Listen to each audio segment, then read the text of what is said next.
All right. Tennessee 56, UTEP 0. A bunch of the same in that second half as what we saw in the second quarter. Thankfully, Tennessee shook off whatever garbage was plaguing them in that first quarter and ran it up after that. It appears outside of what looked like a somewhat concerning situation with James Pierce. Did he come back in the game?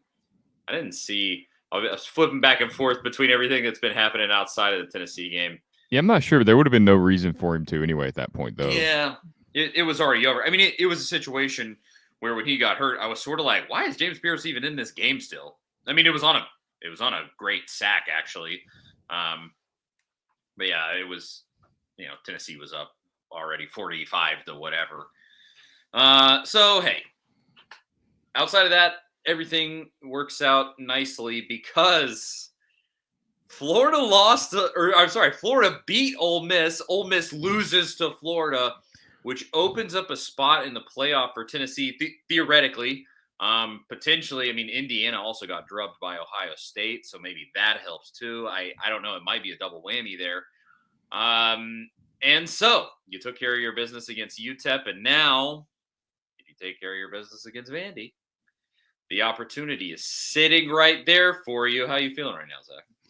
I mean, great. After last Sunday, kind of having that woe is me, all day. After that loss to Georgia, just a tough game down there. And you come to the realization that Tennessee needs help.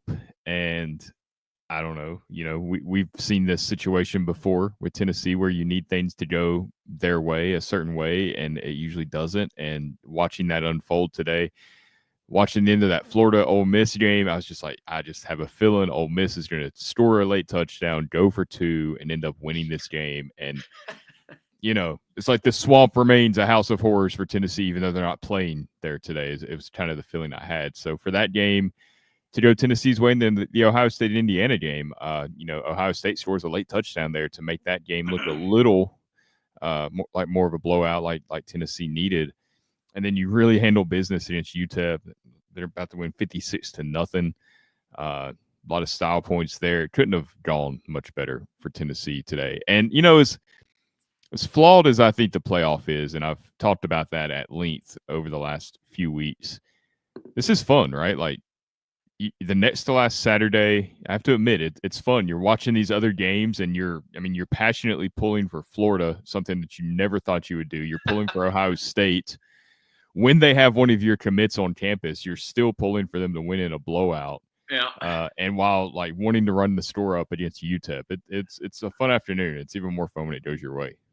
Yeah, it does. It feels a little dirty having to cheer for Florida. You saw after Florida sealed that game up, they made the announcement in the stadium, and there were a bunch of Tennessee fans doing the Gator chomp in the stadium. The announcers were talking about it. I mean, it is what it is. This is how it's going to be with this new playoff. It's a ton of stuff. It is going to matter more than it used to, because I never understood that argument where people were like, oh, none of these games at the end of the season are going to matter. What? Way more games are going to matter now. There's more chance for teams to make it into the playoff. What are you talking about? I never understood that. And look, you're still watching, Kentucky, Texas, and some of these other games because Tennessee, if they handle business, they're most likely in. But you want to play at home, and so there's still some things that you need to happen for that to come into play too. And Kentucky beating Texas, I'm not sure. It was 7-0 Texas. I'm not sure. And Army, Caleb brings up Army beating Notre Dame. I think that would help as well because Notre Dame, for some reason, is slotted above you, even with that real bad loss to Northern Illinois. So that would definitely be helpful as well. So there's still plenty to watch for here beyond just, okay, Tennessee needs to beat Vandy. There's still a few other things that can play out, and hopefully you get a game in Neyland in December. Yeah, I mean, if I think Caleb in the comments might be saying it right here. He said, if Army beats Notre Dame, how much does that help? I think that is a domino that would have to fall into place for Tennessee to get a home spot in the playoffs. Hold on, I'm going to switch my microphone. You're going to hear a little difference. I should sound a little better now. Yes. Apologies for not having that turned on at the beginning. But yeah, I think Army beating Notre Dame would be huge. Penn State losing to Minnesota, who Minnesota is winning right now. I think it's 10-7, something like that. Minnesota is up if they can hang on. There is some pretty interesting chaos that could unfold here if Tennessee takes care of its business against Vandy, because if Texas A&M beats Texas, that's a rogue element. Obviously Texas A&M has to win at Auburn tonight, and that's not going to be the easiest task in the world. I'll say for them, because they've I don't want to say they've regressed down the stretch, but I think they front loaded good stuff with their season, and it's slowly been unraveling a little bit. Ronnie says Kentucky is tied with Texas. I mean, that would be crazy. That would drop Texas out. That shakes everything around. I've been saying, I tweeted this just a second ago. Obviously, Indiana's coach after the game was like, we deserve to be in the playoff. It's obvious, yada, yada, yada. I mean, it's not obvious because SMU is out right now. They have the same record as you, and they have a stronger strength of schedule. And they didn't just get blown out by one of the top teams. So somebody explained to me, and their only loss is against BYU, who currently is in the playoff. So, I think there's some arguments to be had there that there could be chaos that sets up where if Tennessee is there, maybe trounces and everything works out correctly there, you set yourself up for a home spot in the playoff, not just a playoff spot like you're set up now. That's an exciting proposition. I don't know that I'm sold that a ton of those dominoes are going to fall. It's early in those games, and Texas, like Kentucky's played a lot of teams tough, but they're really bad at winning. Like Kentucky is just, I'll believe it when I see it, I guess, if that actually happens. And maybe people might be watching the replay of this tomorrow going like, listen to this idiot, and Kentucky actually beat Texas, Lord knows. But I hope so. I hope I'm saying that. That would be great. I'll text you that. It would be incredible. It would be incredible. And this gives me an opportunity. If that does happen, Zach and I will talk about it on the Big Orange podcast on Monday. Well, actually, I think we'll probably do the same thing this week. I don't know what your schedule is, Zach. Yeah. We're hashing things out that we would normally do by text right here on the show, but we'll probably do it Tuesday after the playoff announcement, so that we'll know Tennessee's actual playoff spot before we do our podcast. But right back here, A to Z Sports Tennessee Vols YouTube channel, we live broadcast our Big Orange podcast every week. But outside of that, you have a really, really exciting opportunity here. Just the way that things are just lining up for you, and take advantage. Obviously, don't lose to Vandy, and we'll talk about that. That's certainly no gimme. Yeah, it's not, but it should be a home game-ish atmosphere in Nashville, as it always is, and you have no excuse to lose there. So you're set up for something really nice here. Don't go and blow it. And I guess we should do this. Did you have any thoughts on what happened with UTEP? Obviously, this is a post-game show. The playoff feels more pressing, but that game did happen. Did you see anything of note? Yeah, I mean, it was just nice that they went out there and took care of business after that first quarter, and the defense not allowing a single point. I mean, that helps, I think, in the eyes of the committee a little bit. I don't know how much they factor in things like where your scoring defense is ranked and scoring offense, but everything that happened today obviously helped those numbers a bit. Tennessee's going to have a top 5 scoring defense going into this last week of the season. Offense, believe it or not, and look, it's propped up by Kent State, Chattanooga, UTEP, NC State, games like that, but they're going to have a top 15 scoring offense likely. I think they were like number 18 coming into this week. So as bad as it feels like it's been at times, they're 9-2. It's the first time since the late 90s that they've won nine games in a season in at least 3 straight years. They did it 5 straight years there from 95 to 99. So the program's on solid ground at this point, and you're putting yourself in position with everyone else. And I mean, you're pretty much in the same spot outside of like an Oregon and all that. You're in the same spot. And I felt like after that Georgia loss, you needed to regain a little bit of momentum. Even if you do win these last 2 games, you didn't want to struggle in this game like you did against Austin Peay with the same coach and some of the same players last season, and then go, squeak out a win at Vanderbilt and somehow back into the playoffs, and you have no momentum. And I mean, it just helps to go in with some momentum. So hopefully you go really take care of business against Vanderbilt next week. But, Peyton Lewis, I thought, played well. It was nice seeing him get into the end zone a couple of times. James Pierce was just a menace out there for UTEP. They was just clearly overmatched all of those offensive linemen. So you just kind of went out there and did what you're supposed to do in a game like this. And that's what any good team in the playoff picture should do, is exactly what Tennessee did today to UTEP. So I thought they looked the part, even though it was against UTEP. We have seen them, be kind of up and down in similar games like this before. So it was nice that that wasn't the case. Outside of that, I don't think there's really much to take away from that. I think most of the story is kind of, on the playoff picture and where how all that shakes out from here. Yeah, it'll be interesting to see. I think if James Pierce is okay, this game really worked out kind of perfectly for you. It ultimately, yeah, you started out slow, and that was an embarrassing first quarter, but it's all good. The way that it worked out. Georgia had a slow first quarter against UMass today as well. Yeah. So, I mean, it does happen in these games. Like, I know everybody's like, the playoffs are on the line. You have to come out more amped up than that. And it's like it's easy to say, but when it's a big game, there's just this organic, natural energy that you can't create. When you got to create your own energy in these situations, it can take a little bit to get going. Exactly. And so shake that off. Obviously, make sure that does not happen against Vanderbilt. That is so key. Come out like you did in that Georgia game. Like, there was a different intensity to this Tennessee football team in that first quarter against Georgia, and obviously it showed. You scored 17 points in that first half. If you play the way you played in that first half against Georgia, you'll be up 24-0 against Vandy.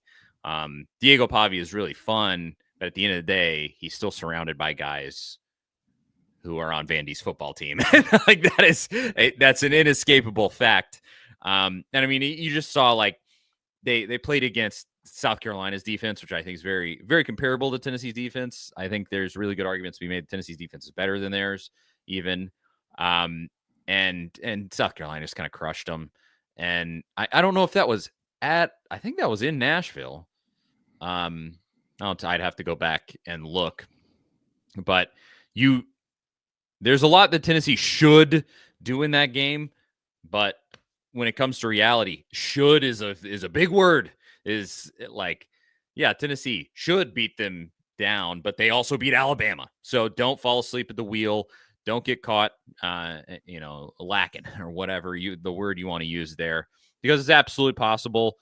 And we see in that, the first quarter of this game that it can happen to Tennessee. So move on and make sure, I will say your prayer for James Pierce if he didn't come back in that game. I wish I don't know if anybody could comment in and say, oh yeah, he came back in or he didn't, or there's an update. I haven't looked and been able to see if there's anything there. But hey, that's that as far as that game goes. Not a ton to say. It's really just about the setup with the playoff right now. And it's okay. So you're tied. Another update. Minnesota, Penn State, 10-10. Texas just scored a touchdown on Kentucky. Notre Dame doesn't play until tonight against Army. I feel like that's probably your most consequential one if that massive upset happened. And that would be, I first of all, really impressive from Army. But I told you, Zach, I think I said this during our show this week, that would be just the most enjoyable outcome. Because Army, I believe, if I'm thinking correctly, Army would suddenly take over Boise State's Group of 5 spot. I think. I mean, they're sort of right there, like 15-ish. I don't know what they're ranked. They're like around. Army was 19, I think. 19th. I don't know if they'll jump. I mean, surely they would jump up that high, though. Beating a top 5 team at a top 5 team, like, and so I would assume they would take Boise State's spot, and they get booted, and then obviously now Tennessee moves up because Lane Kiffin blew it once again in a big game. That's the best of all worlds. If that really happened, I don't know. Tennessee fans are living right or something. We're doing something to get on the favor of God or the college football gods or whoever you think is. You really got to be in favor of the committee, and I do wonder. Obviously they're going to go jump over Ole Miss. Do you think they'll jump over Indiana? I mean, because that was one where it's like it wasn't just that Indiana needed to lose. We needed them to lose by, several scores, which I think, what was it, 38-16, 18, 50. I can't remember what the final score of that game was, but either way, they lost by like 20-some points. That to me is close enough to a blowout. I think Tennessee jumps them because Indiana has no good wins. You the best team you play, you're not really in, you get blown out. You don't show that you belong on that field with them, really. I think Tennessee has to jump them, but will the committee actually make that move? It just feels like they're just not. If I had to guess, I would go Indiana comes in at 10. Tennessee does hop them, but I don't think they throw them all the way out. Well, Ole Miss losing helps them too. It does. It definitely does. I think that increases their chances of staying in. And so I would guess Indiana at 10, as far down as you can go without dropping out, because Tennessee dropped 5 spots losing to Georgia, which is crazy. Yeah, really. I mean that was dumb to begin with, but Georgia was the number 11 team. Ohio State is obviously number 2. So they lost by 20 plus to number 2. Tennessee lost by 14, but it was very, we all know Tennessee was down by 7 until like the final minutes of the fourth quarter. In that but to be fair, like they're not gonna, if you look at it like that, you do kind of have to say, well, Indiana, Ohio State tacked on that late touchdown there. So I think you gotta give it the full final score treatment. I mean, it was 28-7 in the second quarter. It's not exactly the same as, Tennessee had the lead late into the second quarter and was tied at halftime. But, regardless, Indiana got their butt kicked. Where exactly does it take them? I would guess number 10 and they're still in. But you never totally know. But I think Tennessee jumps up to probably 9, something like that. Couple spots, Indiana drop. That would just be my, pie in the sky guess. I would think something to monitor too, and this will become a point of contention depending on how these rankings look Tuesday night and how far up Tennessee moves. If Tennessee blows out Vanderbilt at Vanderbilt, it's really hard for me to understand how Alabama would be ranked above Tennessee considering the head-to-head results there. And you've got a loss to Arkansas on the road at night in a much more hostile environment versus a loss to Vanderbilt, for Alabama. And then you've got, Alabama lost head-to-head to Tennessee. Tennessee lost their other game to Georgia, who's obviously pretty good. I don't know. I'm sure Alabama fans will argue, but they beat Georgia. It's tough. It is tough. I can certainly understand how Alabama fans will have an argument there, but head-to-head ultimately has to mean something, but I don't know how you work that in then when Alabama's also beat Georgia, and they've all got 2 losses. It's a cluster. I feel like Tennessee's probably going to get the short end of the stick on that because, I mean, we've seen it happen plenty of times, but there's an argument that Tennessee should be above Alabama, and I think it's valid. And I ultimately, Tennessee, this would be very Tennessee. Tennessee could get into the playoff and still get screwed over because what I bet it would be is Alabama at the 8 spot, which is hosting, and Tennessee at the 9. Yeah, that's what it ends up being because Tennessee and at number 9 you don't. And I believe wouldn't we have to go to Tuscaloosa? Yeah. And play them in that scenario. And somebody earlier in the comments mentioned, would they play as a rematch with Georgia in the picture? And absolutely it is. I mean, we've already heard that the committee, they say, now there will be no way to know if this is accurate or not, unless they actually do it, that they're not going to try to avoid rematches. They're going to try to seed them. And if you happen to be seeded against the team you've already played, then that's just how it is. And that's how it'll shake out. And that's the game you're going to play. I have a hard time believing. I think they'll try to avoid that unless they just absolutely can't. Because when you have a team like Alabama and Tennessee and Georgia that are all super close with 2 SEC losses, you can kind of manipulate that a little bit to avoid rematches if you want to. So there's really no reason for that to be the situation. I think it's easily avoidable. We'll see how that plays out. But you're probably right. Tennessee going to Tuscaloosa or to Athens in December would be the most Tennessee thing ever to happen after you make the playoff.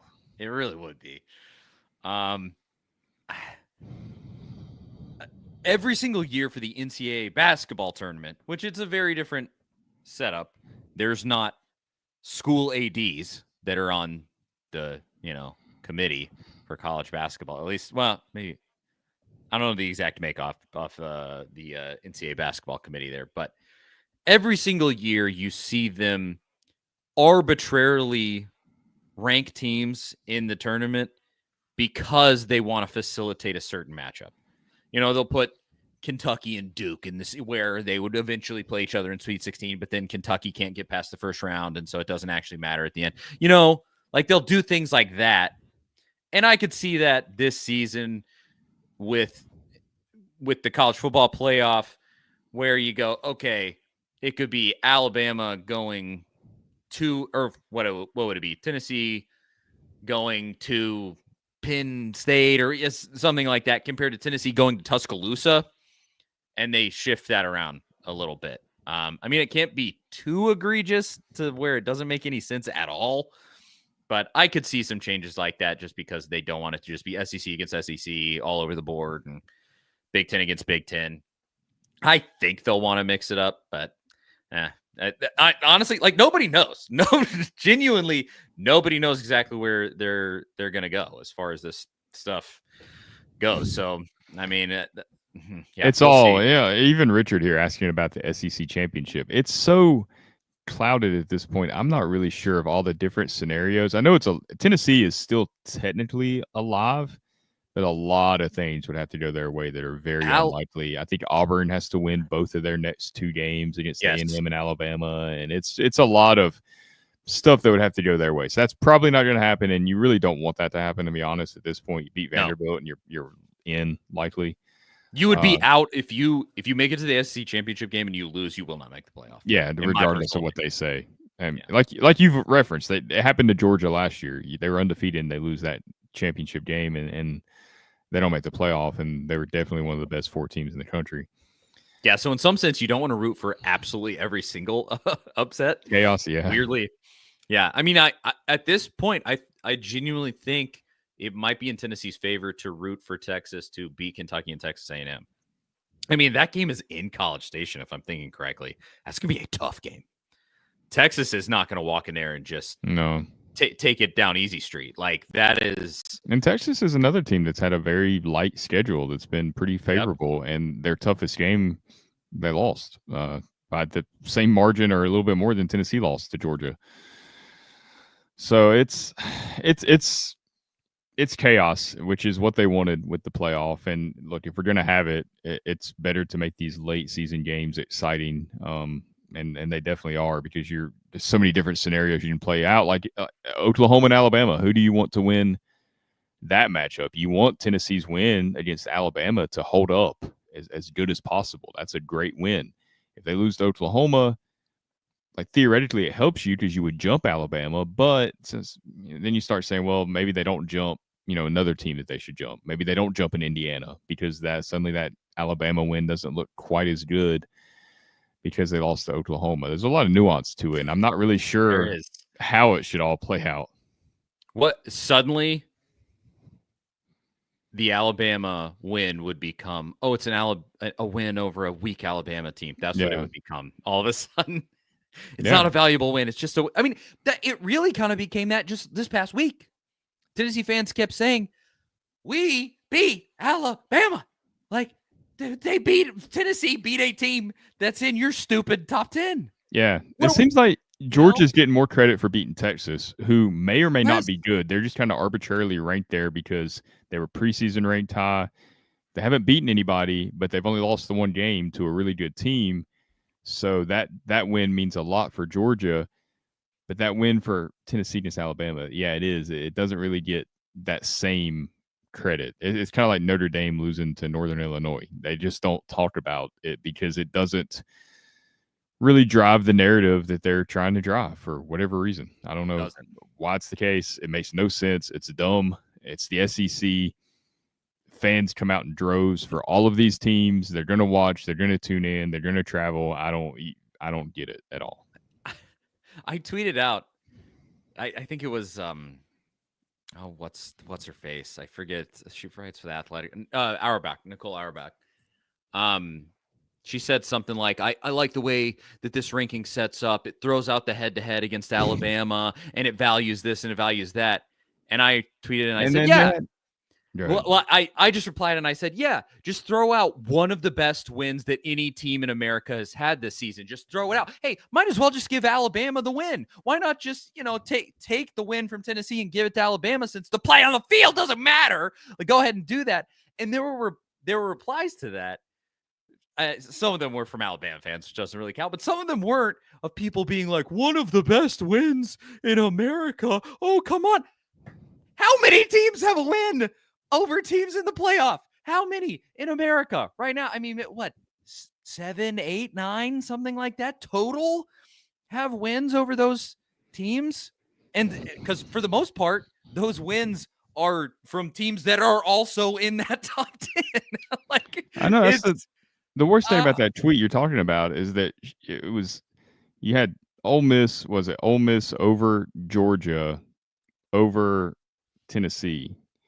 It's like, the only way Ole Miss is over Georgia is if you're counting their head-to-head win, because Ole Miss, well, now they won't be, but this is before the loss to Florida, because that loss to LSU, not good, especially not good now. That loss to Kentucky, really not good. Georgia's 2 losses, not nearly as bad as that loss to Kentucky. So if you're going off that, which it seems to be, anytime they talk about Tennessee, it's that Arkansas loss that they really want to harp on. Again, with Ole Miss, it's like they completely neglect to factor that in. It's like they only use these certain criteria when it fits what they want to do. And I get it is really tough because almost all of this stuff contradicts each other because of what we've talked about. All these teams have beat each other. It is really almost impossible. They're all playoff teams, truly. Like, even Ole Miss losing today, they're in the playoff. Like, I wouldn't be thrilled about having to go play Ole Miss. I still think they're a pretty good team.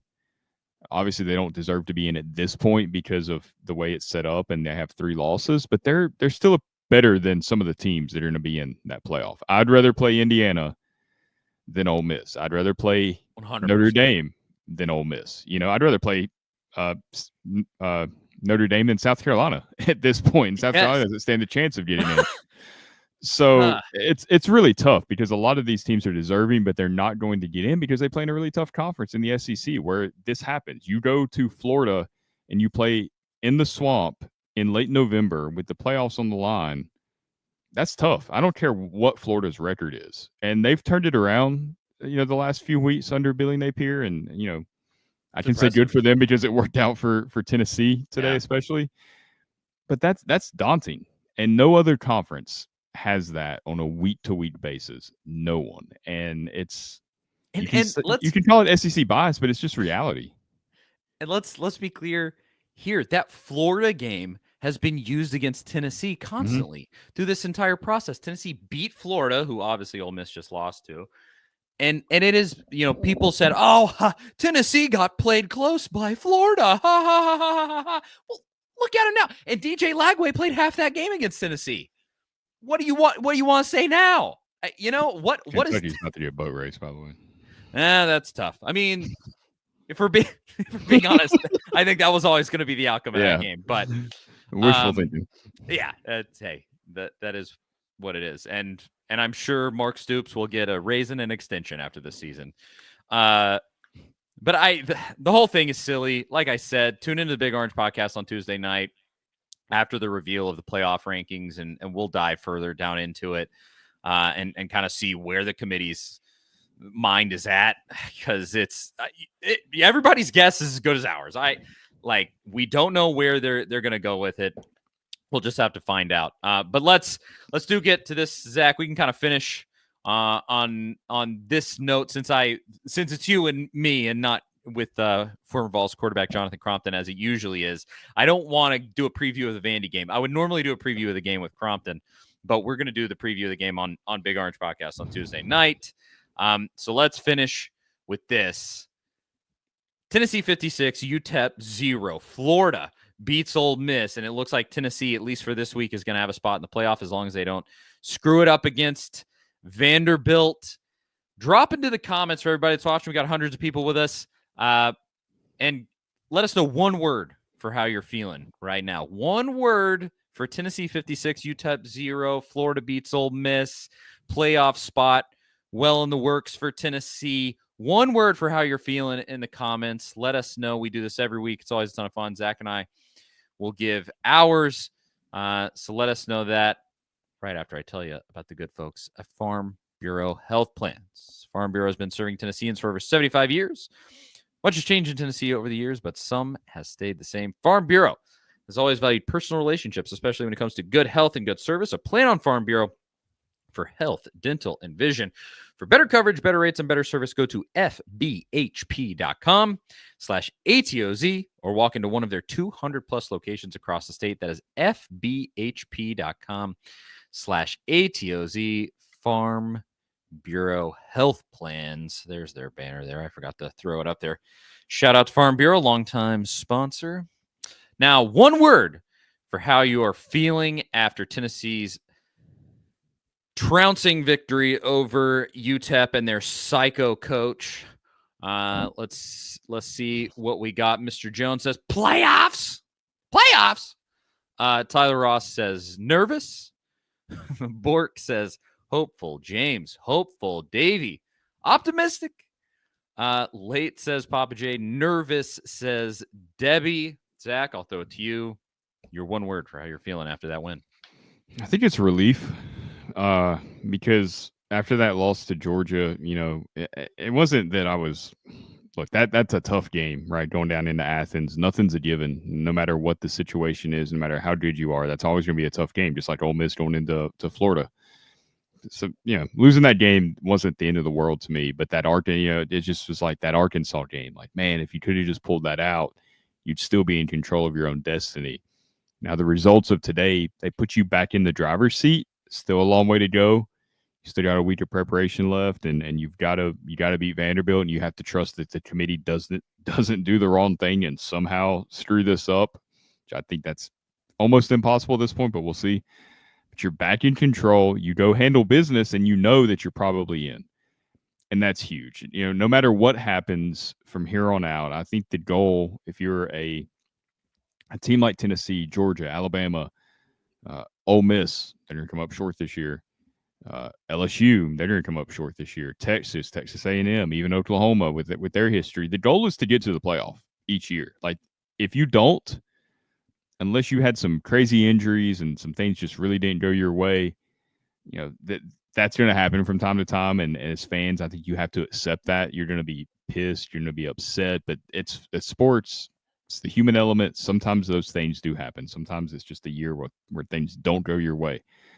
But for the most part, this is the goal. You get in the tournament and see what happens. You get in the tournament enough times, and eventually, one goes your way. Kind of like the baseball team. We've said for the past couple of years, they keep on. Eventually, one's going to go their way. They're going to win it, and they finally did. Not even finally. They kind of got there quicker than not really expected. But it's like, oh, okay, went ahead and got it done. I think the same goes for the football team. Just keep getting in the tournament and see what happens from there. So you're going to be able to check that box, and moving forward, it gives you momentum in recruiting. You're out there going for the same recruit that Lane Kiffin's going for at Ole Miss, and be like, hey, we only take the transfers that we absolutely need at Tennessee. We need you, and we'll get to the playoff. We've already shown we can do it, even when a few things didn't go our way. So you're back in control. So I think that's the word, is just relief that this day went your way, and it's not going to have to come down to the last Saturday of the regular season where you've got to win and you need something else, to go your way. Server says hopeful.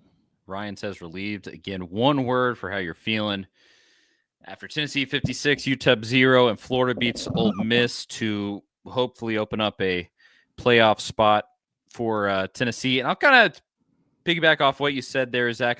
My word will be control. Tennessee's back in control of its own destiny. Ideally, you would think, unless the playoff committee literally spits directly in our face, which probably isn't out of the realm of possibility. If that happens, you're going to see like Shiano Sunday part 3 or 4, whatever it is at this point. Exactly. If they hop SMU over us somehow after a 56-0 win. But just you're back in control. Go beat Vandy and you are in. And that's where you want to be, is in the final week of the season. you're right there with your own fate in your hands. That's the perfect scenario that we all wanted here. Like it honestly isn't quote unquote bad necessarily to even be outside hoping for things to go your way. That means you're close enough for things to go your way like that. So that's not necessarily a bad spot to be, but this is the dream that I think a lot of us had when it was announced that the playoff was expanding and that Tennessee was right there with Nico Iamaleava in the wings, and the setup that it looked like Tennessee had. You're taking advantage of it, so you're back in control. That's awesome to see. And again, it's contingent on the committee giving us what we think they will. But I think you know. Just think about this. How many seasons since, over the last 10, 15 years have played out kind of how everyone expected them to at the start of the season? I mean, even in 2022, nobody was like, seriously, like 10-2 is the goal. Like they got to be 10-2. It'd been so long since you had that season. It kind of caught everyone off guard. It was great. And then going into last season, it was like, well, let's do 10-2 again. And you came up short of that. And this season, I feel like 10-2 was kind of the consensus. Like 11-1's possible. 9-3 is going to be a bummer, in the regular season. 10-2 should be good enough to get you in the playoff. And you're going into the last week of the season with that on the table, in a game that you should be able to win. Not a given at all. I mean, Josh Heupel's talking about in the postgame presser, his only focus is on Vanderbilt. He's not talking about the playoff. Even in his postgame interview, he's like not talking about the playoff at all. Like our next game, that's all that matters. You got to win that, and that's the right approach. Hopefully, that's how it plays out on the field for Tennessee. Man, like, appreciate what's happening here. Like, I know you can be frustrated about the Arkansas loss. You can be frustrated about how the second half against Georgia went. But this season, 10-2 is right there, and that just has not happened very often for Tennessee. So it's really quite a run, and really this 10-2 I feel like is even more impressive right now just because of the parity in the sport. The league isn't down at all right now. I mean, It's not as top heavy where you've got Georgia just going out there running the table or Alabama like you have in years past. But as we've already talked about, every single week, anything can happen. Like there's no game where it's just that team doesn't have a chance. I mean, Georgia beat Mississippi State by 10. They beat Kentucky by 1. Alabama losing to Vanderbilt, all these things. I mean, it is tough right now. So 10-2 to me is more impressive now than it was, if Butch Jones would have done it 10 years ago. It's really an exciting time to be a Tennessee fan because just obviously we went through a ton of this during baseball season, these do or die moments where it's put up or shut up. You got one coming up this week. It's a de facto playoff game. Vandy has the opportunity to knock you out. And so go and be the team that you can be, especially for the defense. Playing against a running quarterback. Vanderbilt will be juiced up for this one. Oh my gosh. Yeah. Oh, they're gonna be so jacked. And look, every team, we talked about this a little bit. Every team, Tennessee gets that from everyone. They get everyone's best shot. And that's not like I know some opposing fans might take that the wrong way of like, it's not that teams want to beat Tennessee that bad. It's just because of Tennessee's unique style. It's a unique preparation that you have. It's a unique focus that you have going into that game because of the way Tennessee plays. And they just get tougher games, it feels like, because of that. And I know the same can go for Georgia because they're at the top, Alabama because of their name. Like it's not like Tennessee's the only one dealing with this, but they don't really get to play opponents where they overlook Tennessee. Like that just doesn't happen. It never happens anymore. It doesn't. And so, I mean, it's a completely overused phrase, but genuinely, this is going to be Vandy's Super Bowl. I mean, this will be so much more meaningful to them than making a bowl game. They haven't made a bowl game in forever. And this is going to be so much more meaningful. The fact that they would have an opportunity to knock Tennessee out, they're going to come juice to the teeth for this one. And so you got to be prepared. The chance is right there for you. As I said on the Big Orange podcast this week on Tuesday night, right after the playoff rankings are announced, me and Zach will be live here giving a full preview of that game. Should be a lot of fun. Man, it's good. I'm nervous, but it's good to be nervous, man. It's a great feeling being right here at this point in the season. And honestly, just grateful for the opportunity. Davey Boy says, love the show. Charlie and Zach are always great together. Davey, we appreciate that. Thank you for watching. Thank you to everybody for watching. I'll say, Zach, before we bounce, anything else for the folks at home that you want to discuss? No, just enjoy the chaos and finally get a Saturday evening of no stress, because it feels like this season, even though it's 9-2 and you got the playoffs there, every Saturday night for the last 2 months has felt like a panic attack for at least the first half of every game. It's been unreal, truly. It's been a unique season. It's been fun. I mean, it's made for a fun season for sure. Yeah. Plenty to talk about, plenty to dissect across the league, but it'll be nice to kind of relax on a Saturday night for once. Definitely will be. Let's cheer for Penn State. Let's cheer for, or sorry, not cheer for Hey, easy. cheer for Minnesota to beat Penn State. Cheer for Army against Notre Dame. And let's hope the boys go take care of business next week against Vandy. I'm Charlie Burris. That is Zach Reagan. Check out our show again Tuesday night after the playoff rankings come out, right back here on the A to Z Sports Tennessee Vols YouTube channel and the A to Z Sports Podcast Network feed if you're more of a podcast person. We truly appreciate everybody watching. Thanks to Zen Sports. Thanks to Farm Bureau Health Plans. And we couldn't do this show without all of those folks together. So we appreciate it greatly. And we will talk to all of y'all. I usually say next week, but it's me and Reagan. So we'll talk to all of y'all Tuesday night. See you guys then.